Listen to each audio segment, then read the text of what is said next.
River Crossings came to be because Stephen Hannock was asked to curate an exhibition.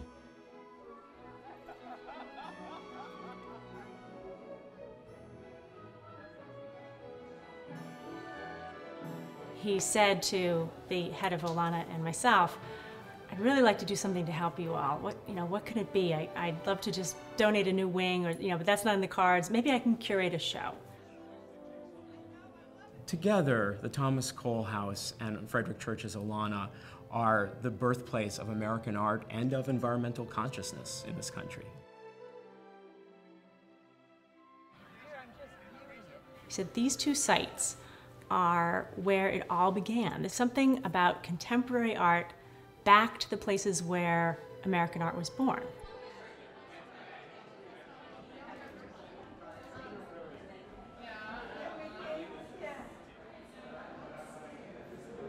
The artists that we started with were artists that had been represented in my paintings over the last 20 years. Stephen Hannock is someone who has been impacted by the art of the Hudson River School since he started painting. He brought me on board, and we started to flesh out the idea of the exhibition to bring together the Thomas Cole National Historic Site and Olana, and a joint venture.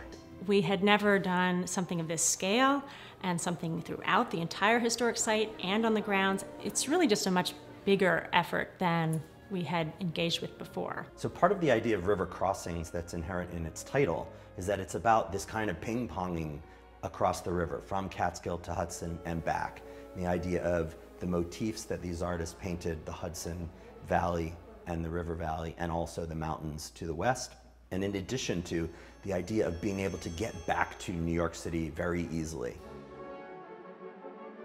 A visit to Olana is a very special thing.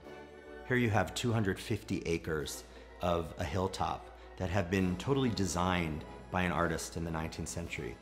But I think the fact that there's contemporary art in it actually connects it more to us, because here you see how things that are the products of the great artists of our time fit so well and so nicely into this meticulously handcrafted house.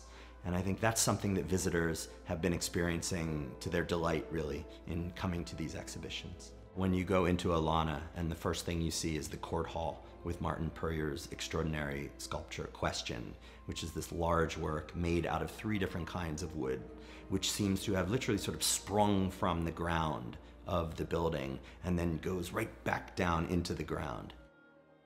We were really taken back by how enthusiastic every single artist was. Are you kidding? They're going to show contemporary art there. Which one of my pieces do you want? And I think a lot of that happened because it was artist to artist. So collaboration has been a big part of this exhibition. For example, Charles LeDray was brought on board when we talked to Martin Puryear and Tom Nozkowski. Valerie Hegarty is another local artist. Her installation is extraordinary, and most people go in there and they don't actually notice it right away. And then they notice that there's a painting seemingly on an easel in the middle of the room, and they've all been broken up as if someone's gone at it with a double-barreled shotgun. That they are about the idea of nature kind of reclaiming art. This was a constant theme in Cole and Church's paintings. The idea that human history is still being written, but tends to be short in terms of empires and cultures. All the pieces really connect. Angie Keefer has this piece that has Niagara Falls flowing. What would a video piece be doing in a house that has something to do with landscape painting? But it's a landscape. One of Thomas Cole's most favorite pieces of the landscape was the waterfall. He said it's the voice of the landscape. And that's what this piece is. It's the voice now of the house. You can hear it flowing. The beauty of the Hudson River School paintings and the majesty is also embodied in Angie Keefer's piece.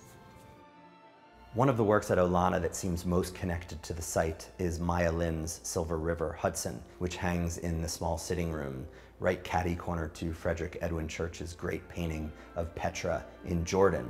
And it also hangs catty-corner to a magnificent window that overlooks the Hudson River Valley to the south. She celebrates the necessity to maintain these waters, to look out after them. You can see the exact spot where you are standing in the Hudson River estuary as it wends its way down to New York City.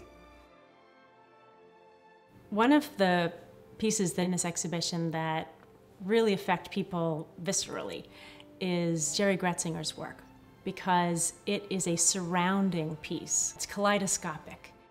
Jerry Gretzinger's map is the product of almost 50 years of labor, and I think it's one of the showstoppers in the exhibition. The other mystery was what pieces go where, and that was a whole adventure in itself. But the pieces pretty much found their own way. We had to kind of go on a leap of faith.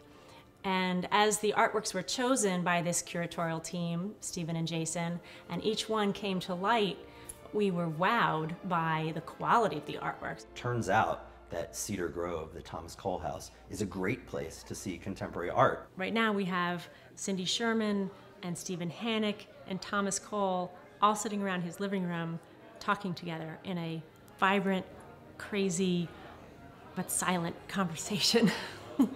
And I think when you're in that room, you can feel the artwork interacting. It's so rare to see contemporary art not on bright white walls, not with high intensity lights in galleries or museums, but rather in 19th century lighting conditions, subtle light, in a way where you really feel like you can engage with the works in a different manner. I think this exhibition shows that these types of historic sites are places of inventiveness and innovation. What really struck people was this site is someplace that I really want to be, and I never even knew about it.